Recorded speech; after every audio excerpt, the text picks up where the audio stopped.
What makes great companies tick? The map. A brief tour. There are inputs and there are outputs.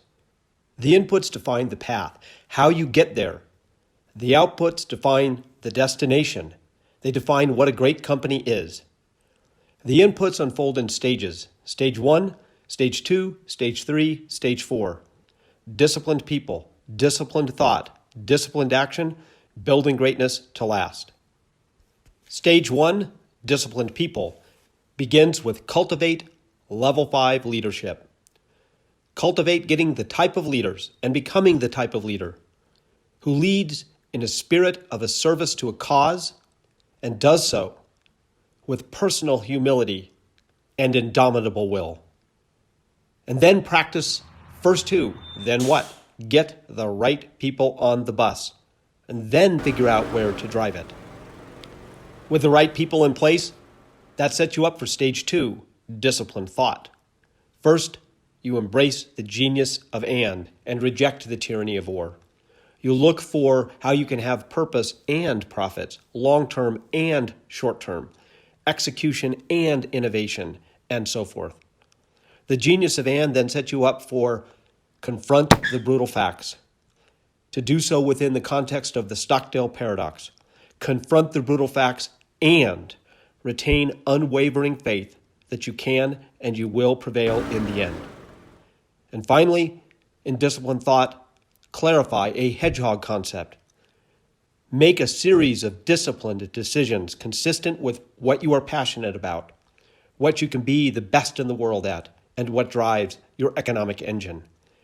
And these decisions then begin to build momentum, which leads us right to Stage 3, disciplined action, which begins with building momentum by turning the flywheel. You make those series of good, disciplined decisions. You execute them exceptionally well, and you get a click on the flywheel.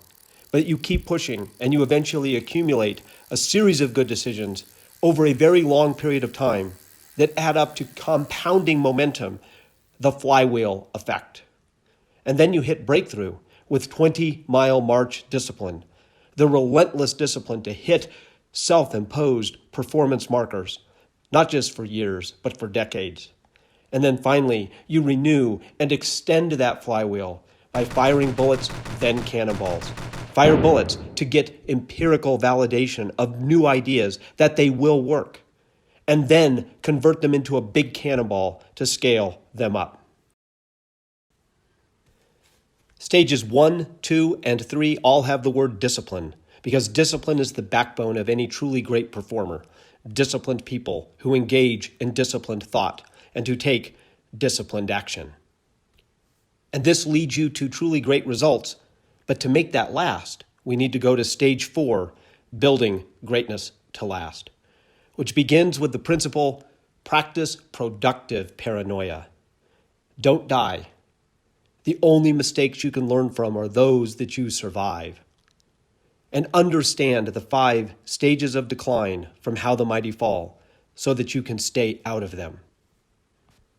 As you continue to build, you make the shift to do more clock building, less time telling, so that the company can prosper and succeed far beyond the presence of any single leader or any single great idea that was right for the time. And finally, the big idea, preserve the core and stimulate progress. Hold true to your core values and change your practices. Hold true to your purpose and change your strategies.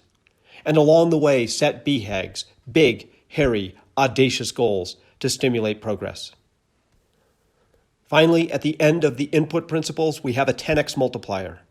It's an amplifier of everything else in the framework. The principle of return on luck. It's not about being lucky. It's about what you do with the luck that you get, your good luck and your bad luck. About 50% of great leadership is what you do with the unexpected. And when this amplifies everything else in the framework, that leads to truly spectacular results. And so with all these input principles in place, we now turn to the question of what are the outputs? What is the destination? A great company achieves 3 outcomes. 1, superior results. You win at your game. 2, distinctive impact. You make an indelible imprint on the world that you touch. And third, lasting endurance, being able to do this over a very long period of time.